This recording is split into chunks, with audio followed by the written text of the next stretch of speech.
नमस्कार दोस्तों, धार्मिक कहानियाँ पूरा जरूर सुने। फॉरेन कंट्री के ज्यादातर लोग श्री कृष्ण के भक्त क्यों होते हैं, श्री राम के क्यों नहीं?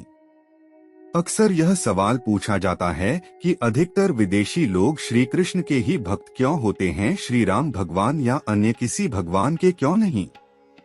यह सवाल बड़ा टेढ़ा है, लेकिन इसका उत्तर भी बहुत ही अजीब हो सकता है, क्योंकि सही उत्तर को फॉरेनर ही बांट सकते हैं।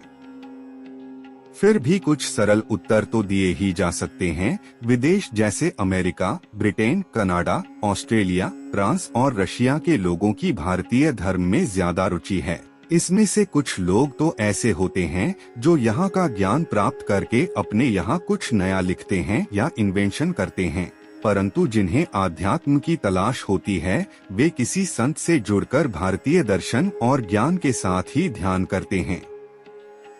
अब यदि संत कृष्ण का भक्त है तो वे भी कृष्ण को जानते हैं और उसी की भक्ति करते हैं, और यदि संत राम के भक्त हैं तो वे भी श्री राम के भक्त बनकर उनका भजन करते हैं। कोई भी विदेशी व्यक्ति सीधे तौर पर राम, कृष्ण या अन्य किसी भगवान से नहीं जुड़ता है, उसे तो सबसे पहले भारत के संत ही प्रभावित करते हैं। अब देखिए, ओशो रजनीश के पास जितने भी विदेशी शिष्य बने वे जरूरी नहीं कि कृष्ण या राम के भक्त हों।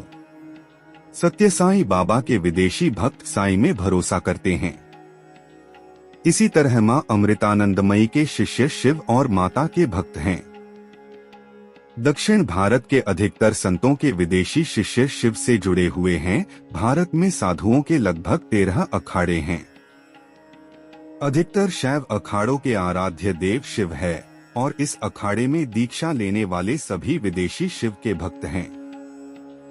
इसी तरह वैष्णव अखाड़े के विदेशी शिष्य राम और कृष्ण दोनों को ही मानते हैं। हालांकि अधिकतर विदेशी लोग श्री कृष्ण के ही भक्त क्यों हैं? इसका कारण है कि विदेशों में श्री कृष्ण से जुड़े आंदोलन ज्यादा चले थे। ज्यादातर संतों ने विदेश जाकर श्री कृष्ण की गीता पर ज्यादा प्रवचन दिए हैं, क्योंकि श्री राम ने तो कोई गीता कही नहीं। गीता भी एक कारण रही श्री कृष्ण को प्रचारित करने में।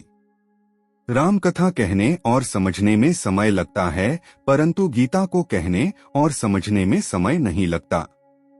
आजकल के मनुष्य के पास समय कहाँ है? दूसरा सबसे बड़ा कारण रहा इस्कॉन। दुनिया में कृष्ण भक्ति का सबसे बड़ा आंदोलन और संगठन है international society for Krishna consciousness अर्थात इस्कॉन। इनका सबसे बड़ा मंत्र है हरे रामा राम राम हरे हरे, हरे कृष्ण कृष्ण कृष्ण हरे हरे। दुनिया भर में यह मंत्र जपते गाते हुए कई देशी और विदेशी लोग आपको New York, London, Berlin, Moscow, Mathura, Vrindavan की सड़कों पर मिल जाएंगे। इस आंदोलन की शुरुआत श्री मूर्ति श्री अभयचरणारविंद भक्तिवेदांत स्वामी प्रभुपाद जी ने की थी। अब यह आंदोलन नहीं रहा, बल्कि एक बहुत बड़ा कृष्ण समाज बन गया है। वृंदावन में ही इस्कॉन का सबसे बड़ा और सुंदर मंदिर है, जहां पर विश्व भर में इस्कॉन से जुड़े लोग एकत्रित होते हैं और कृष्ण जन्मोत्सव मनाते हैं। श्री कृष्ण के व्यक्तित्व ही ऐसा है जो स्वतः ही लोगों को आकर्षित करता है। राम और कृष्ण में सबसे बड़ा जो फर्क है वह व्यक्तित्व का और गीता उपदेश का है।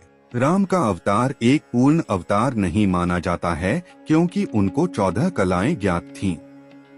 श्री कृष्ण 16 की 16 कलाओं में पारंगत थे। आधुनिक मनुष्य को श्री कृष्ण लुभाते हैं, राम नहीं।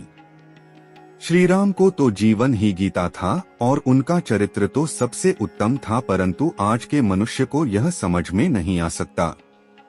लोग राम जैसा त्याग नहीं करना चाहते, बल्कि श्री कृष्ण जैसा जीवन जीना चाहते हैं। श्री राम की अपनी सीमाएं हैं, परंतु श्री कृष्ण सभी सीमाओं से पार है। इसीलिए वे हर मनुष्य के मन में आसानी से बैठ जाते हैं, जबकि राम ही पुरुषों में सबसे उत्तम है। जिस प्रभु के भक्त हनुमान हो, उनके कहने ही क्या। दोस्तों, ऐसे धार्मिक कहानियाँ जानने के लिए हमारे YouTube चैनल को लाइक और सब्सक्राइब करना ना भूलें।